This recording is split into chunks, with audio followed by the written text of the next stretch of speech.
I'm a fan of the second option. I think leaders need to be accountable, and at some point you have to put pencils down.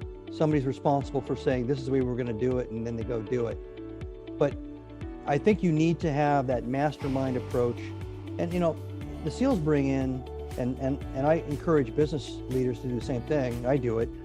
They bring in all kinds of crazy outside experts, people that aren't typical and not necessarily a logical choice to come in and give them an insight.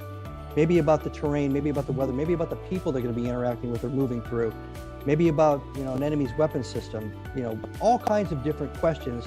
You don't try to just answer all of them within a vacuum of their own understanding and knowledge.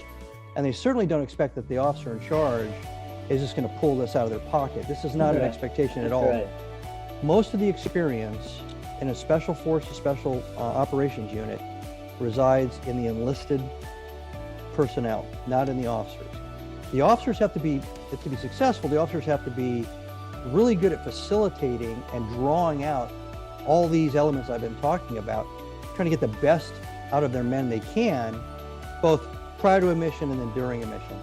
So yes, I think that's a better way to do it than the person's in charge makes the call, everybody just salutes and says whatever, and you follow them like a bunch of ducklings. I'm not talking about everybody getting social buy-in or any of those kinds of concepts. I'm talking about everybody truly realizes they've done the best they can with the time they had to come up with a plan, and now it's time to roll their sleeves up, shut up, and execute. And then be flexible if it all starts to go sideways, and collaborate together in whatever time you have to help the officer come up with a new plan. And that conveys, and that is an extremely valuable approach in business.